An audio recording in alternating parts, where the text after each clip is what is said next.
Mheshimiwa Spika, na kushukuru kwa nafasi hii. Ni kweli serikali ilibadilisha utaratibu na kupeleka utaratibu wa majaribio katika baadhi ya majiji na halmashauri, fedha za mikopo kuanza kutolewa kwa utaratibu wa kupitia benki, na baadhi ya halmashauri ziliendelea na utaratibu ule wa awali. Sababu kubwa ya kufanya hivyo ilikuwa ni kupeleka utaratibu huu kwa maafisa wanaoshughulika na masuala ya mikopo, hasa kudhibiti tatizo lililokuwa linajitokeza la vikundi hewa, la watu wanakaa kwenye halmashauri pale, wanatengeneza vikundi, wanatengeneza syndicate kutoka baadhi ya watumishi wa ndani ya halmashauri na wale wanaopokea fedha hizo. Kimsingi watumishi wasio waaminifu na wenyewe wanakuwa sehemu ya vikundi, wamezitanguliza kule kwenye kikundi na yeye anakuepo kule kwenye. Kwa baada ya zoezi lote lile, lengo la serikali linakuwa halijatimia, lile la kuwasaidia wahusika hasa wanaofanya shughuli hizo za uzalishaji, na lengo la pili la kwamba kutakuwepo na marejesho ili na wengine waweze kupata, na lenyewe linakuwa halitimii. Kwa hiyo ndio ilikuwa sababu ya msingi. Sasa baada ya kupeleka kwa majaribio kwenye maeneo haya ya mabenki, nimesikia Mheshimiwa Mbunge ulichokisema, na nilipata fursa ya kukaa na wafanyabiashara hizi ndogo ndogo, wa machinga nilikaa nao, nilikaa na bodaboda, nilikaa na bajaji, nilikaa na mamalishe. Moja ya mambo walioelezea yalikuwa yanafanana na hayo ambayo Mheshimiwa Mbunge umeyasema, na maelekezo niliyoyatoa ambayo ndio dira iliyotolewa na Mheshimiwa Rais ni kwenda kwenye uhalisia. Machinga hawezi kuwa na hati ya nyumba. Ukimwambia alete hati ya nyumba ndio apate mkopo, ni dhahiri hata kuwa na hiyo hati ya nyumba.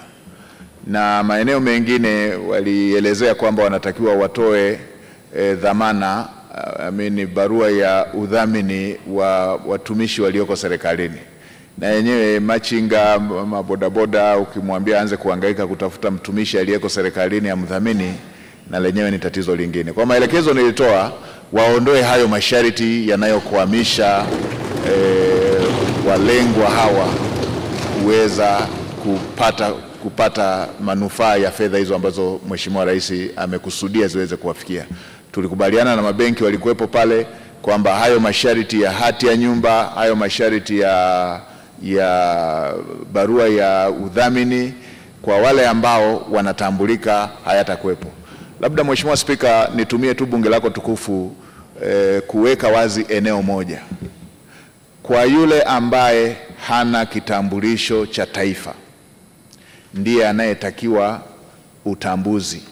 Wale ndio ambao wamekuwa wakitakiwa watoe barua ambayo at least mtambulishe kwamba yeye ni Mtanzania. Mheshimiwa Spika, mimi nakumbuka kuna watu tumesoma wote sekondari, tukiwa tunapanga wote, tunagombania chakula hapo na mapoti na masahani. Tumeenda chuo pale tunapanga foleni.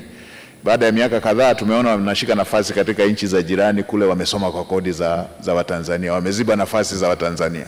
Kwa hata huku kwenye mikopo na kwenyewe, waheshimiwa wabunge, ni waombe mridhie utaratibu wa kupekua kwamba apate Mtanzania wenyewe ule uendelee.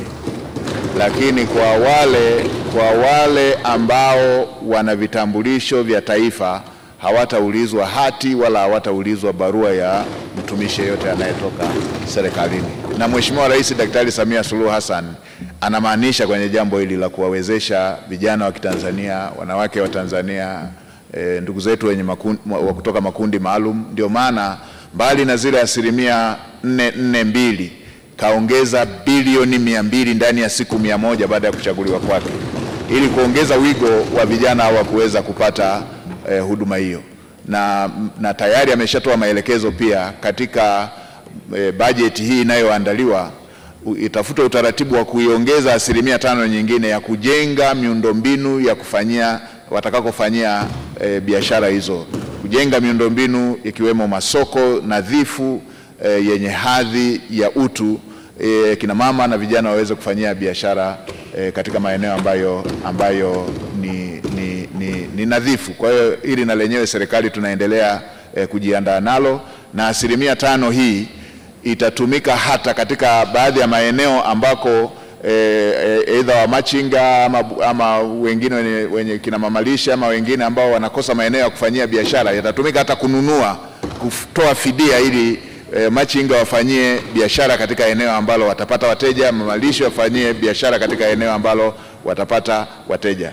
Na Mheshimiwa Spika, mke wangu aliwahi kuwa mamalishe, kwa hiyo ninapoongelea watu hawa naongea kwa passion, kwa sababu nimewahi kuishi kwa kulishwa na fedha ya mamalishe.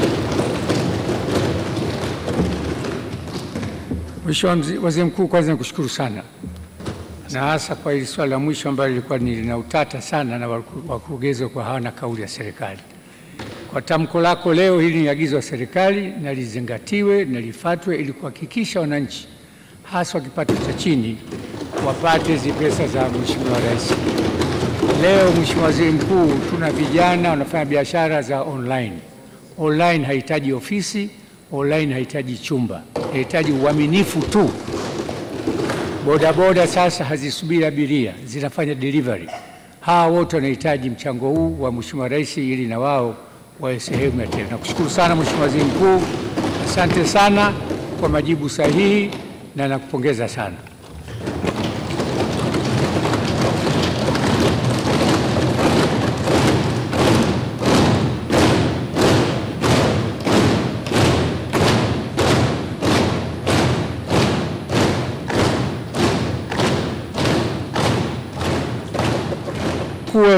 Aliyestaafu alikuwa upande huu na waziri huyu yuko upande huu. Kwa hiyo tusubiri mengi kwenye ukumbi huu, na kiti kitadhibiti maneno mengi ambayo hayatakuwa na mpango au sambamba na matakwa ya kiti. Waheshimiwa wabunge, sasa namwita mwenyekiti Najma aje kuendelea na shughuli za bunge.